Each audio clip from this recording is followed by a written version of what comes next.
Have you ever wondered how big the universe really is? Or how long it would take to get to the Sun or Pluto? What if we told you that it would take 77,000 buff bus trips to get to the moon? That would take over 100 years. But that's nothing compared to how long it takes to get to the sun. How long does that take? You would have to ride the buff bus twice a day for 41,000 years. That's crazy. Can the universe get any bigger? I don't know. Let's find out.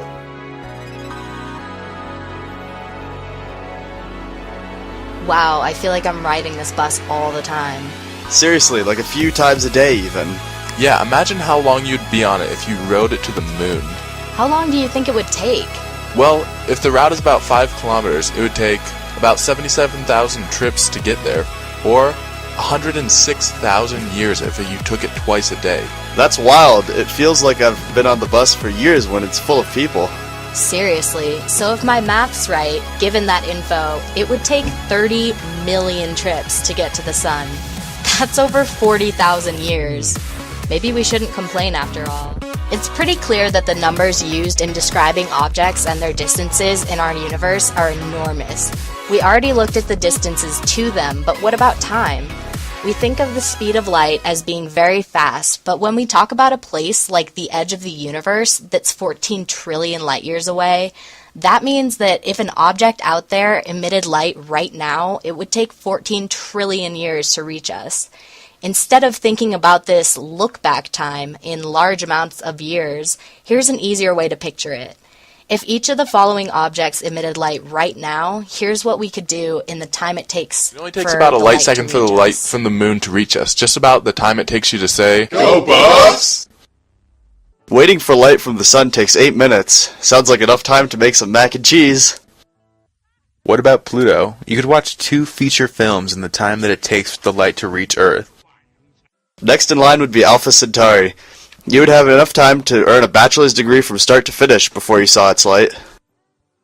Even further out, we have the center of the Milky Way galaxy at 26,000 light years away. Obviously, you'd be long dead before the light reached Earth. But think of it this way. If you were alive, this would be enough time to witness 260 100-year boulder floods.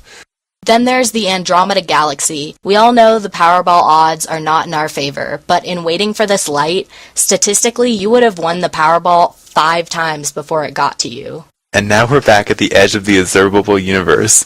And waiting for this light, you could do absolutely anything you ever wanted to do. You'd have 117 million lifetimes. I'd pick up some hobbies if I were you. Now we have a better understanding of the massive scale of the universe. Let's examine our current capabilities to travel through it.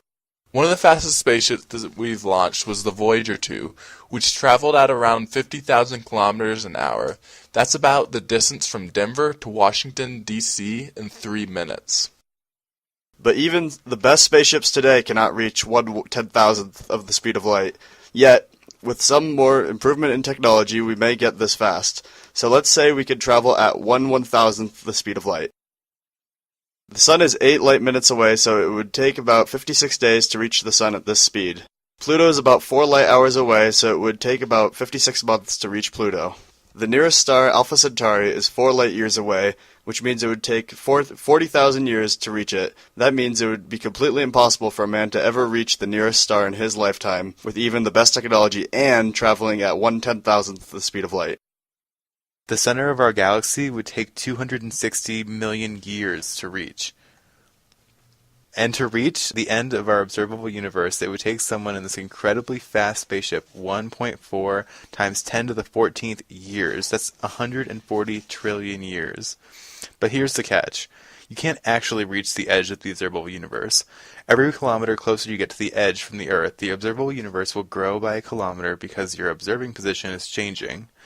So our universe is rapidly expanding, much faster than we can actually travel. Your distance from the edge of the observable universe would only grow as you traveled, because you'd always be getting farther away. Send me into hyperspace, caught up in a planetary world. Breathing in, you give me air. I'm living off your solar flare. Could you be my supernova girl? Interplanetary, megastellar, hydrostatic. There's no gravity between us. Our love is automatic. Zoom, zoom, zoom. Make my